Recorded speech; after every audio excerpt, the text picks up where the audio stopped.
You weren't born feeling responsible for other people's emotions. You learned it. You learned it.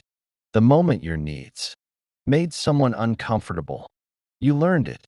When their withdrawal felt like punishment. You learned it. When harmony mattered more than honesty. And slowly, without being told, you began managing moods. Instead of expressing truth, you didn't ask, "Is this fair?" You asked, "How do I keep this calm?" That's where it started. Not with love, with adaptation. You became attuned to shifts in tone, to pauses that lasted too long, to silence that meant something was wrong, but no one would say what. So you filled the gap. You softened your words. You edited your needs. You preemptively apologized, not because you were weak, because your nervous system learned that safety came from regulation. But it wasn't self-regulation. It was co-regulation. At your expense, you felt responsible because you were trained to stabilize connection, to smooth, to soothe, to absorb. You learned that if someone was upset, it must be something you failed to prevent. So you watched yourself closely, your tone, your timing, your expectations. You learned to feel before they did, to anticipate before they reacted. And this is the part no one names. You weren't trying to control them.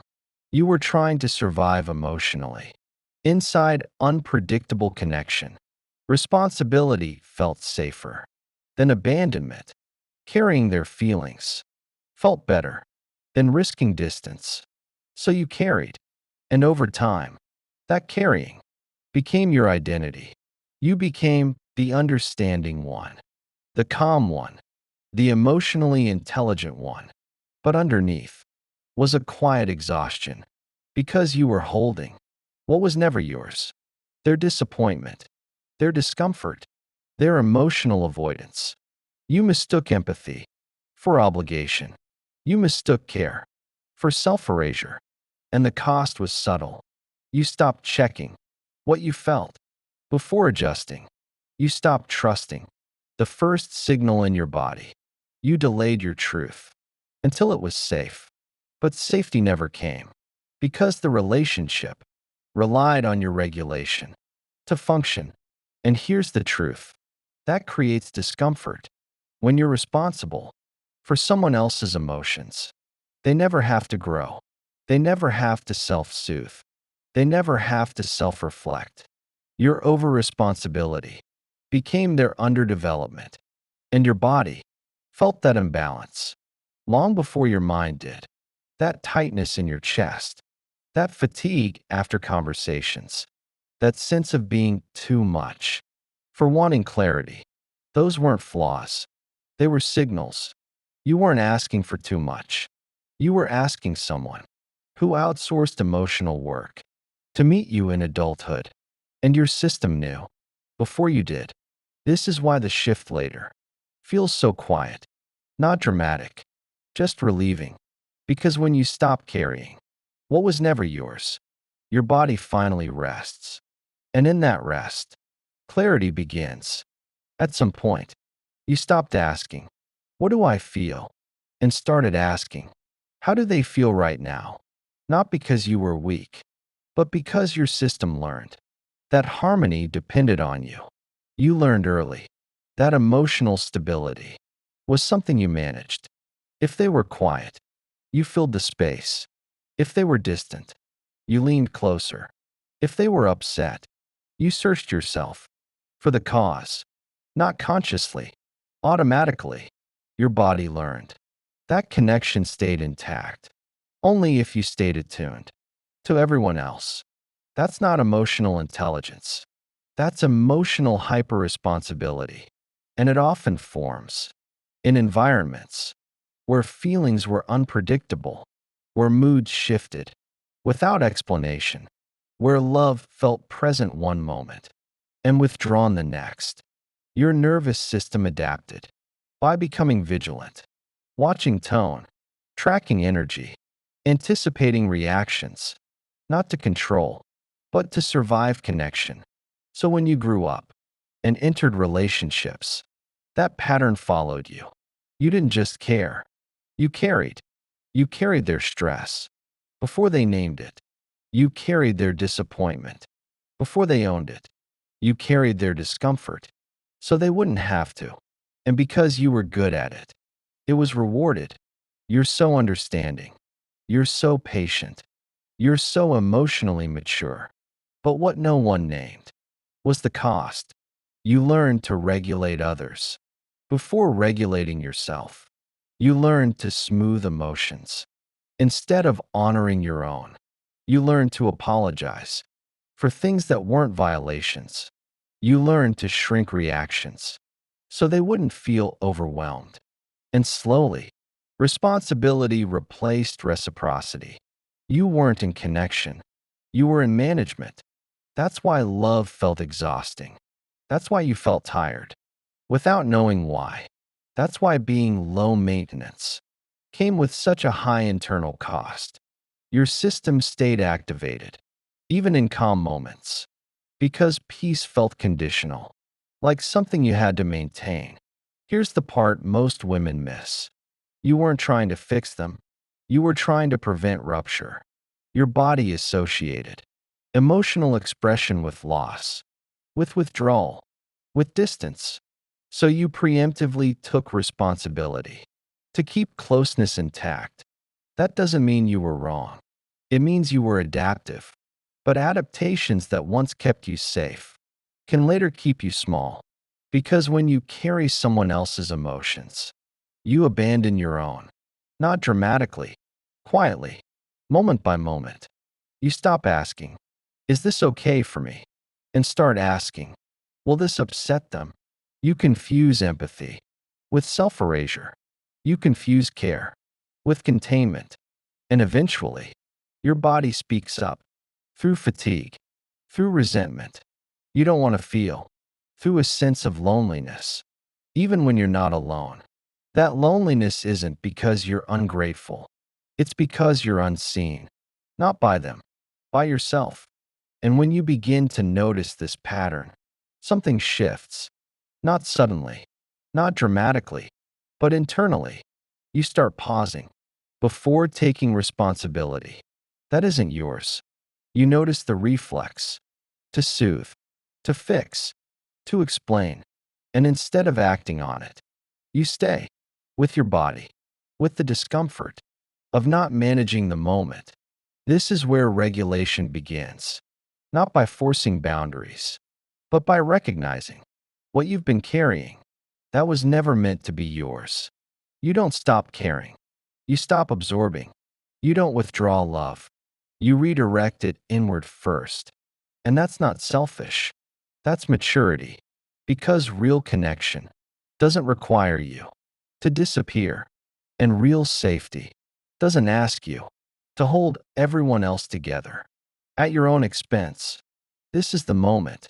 Responsibility loosens its grip, not because you became colder, but because you finally realized you were never meant to carry love alone.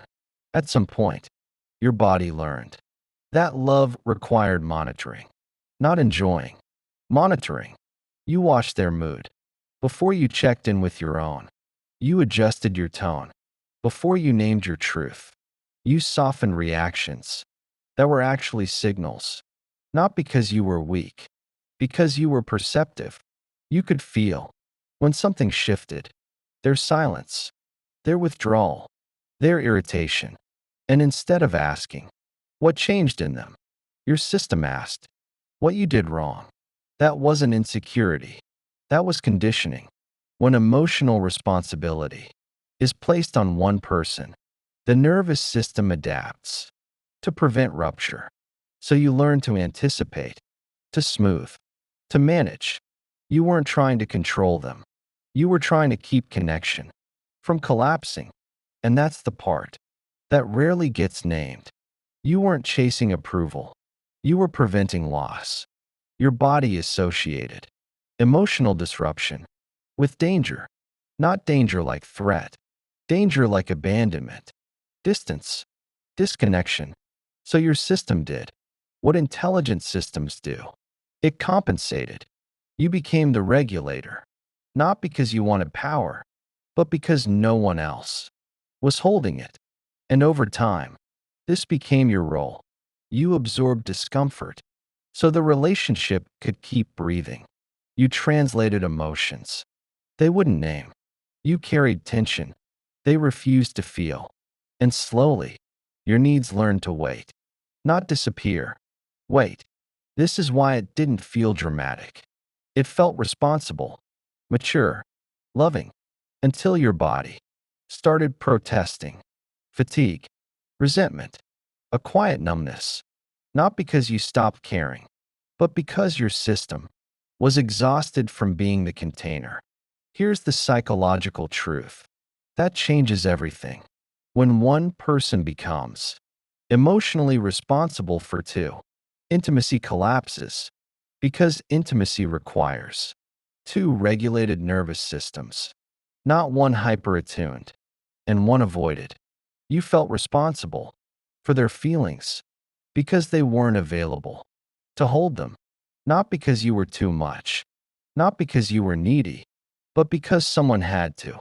And when no one shares the load, the one who does starts shrinking, not outwardly, internally. You stopped asking for reassurance. You stopped expressing disappointment.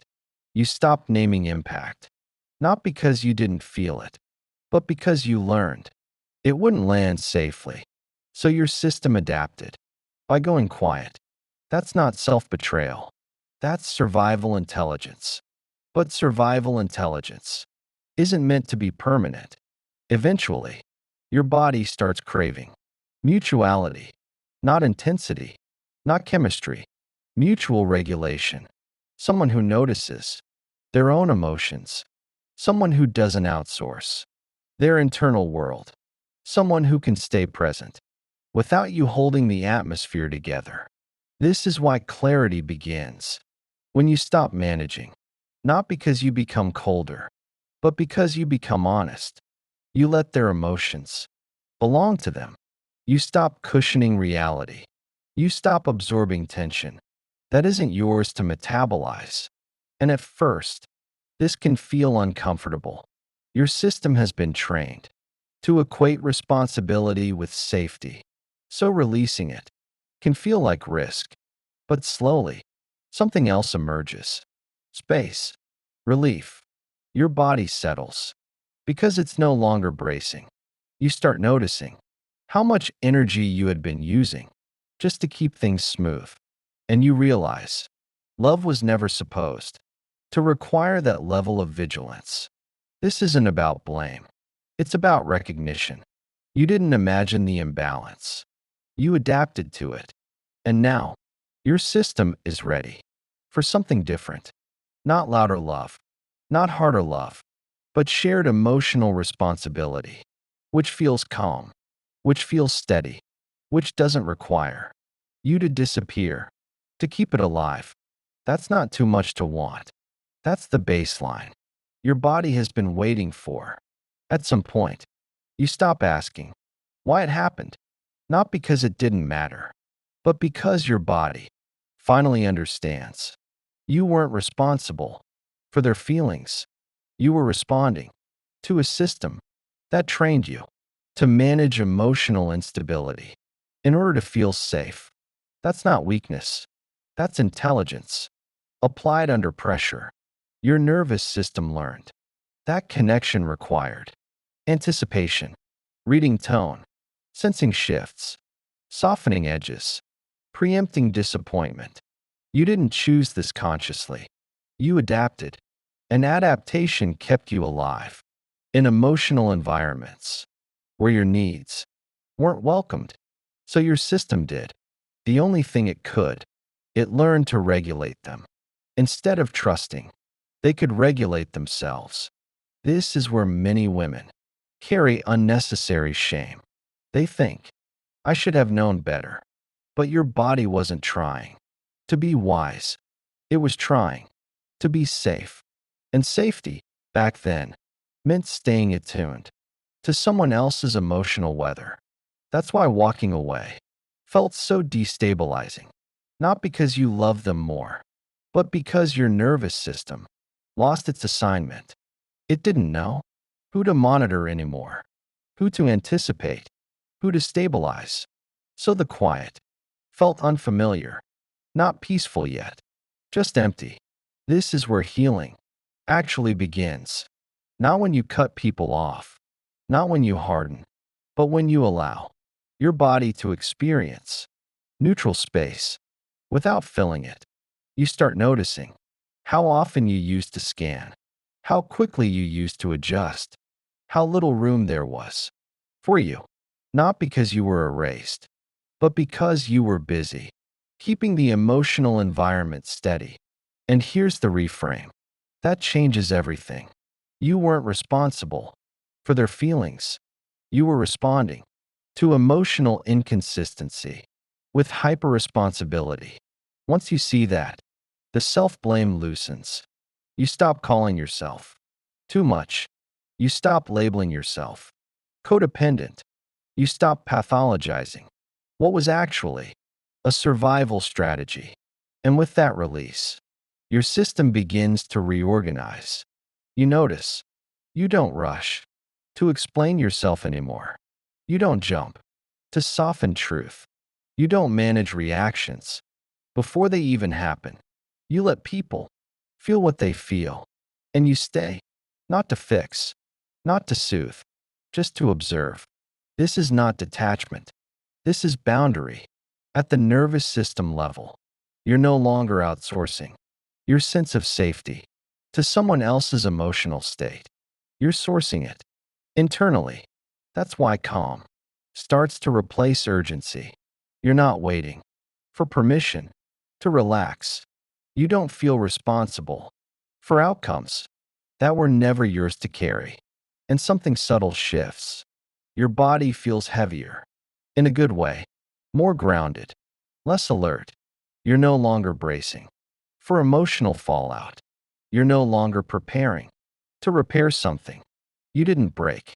This is what it feels like to return emotional responsibility to its rightful owner, not with resentment, not with withdrawal, but with clarity.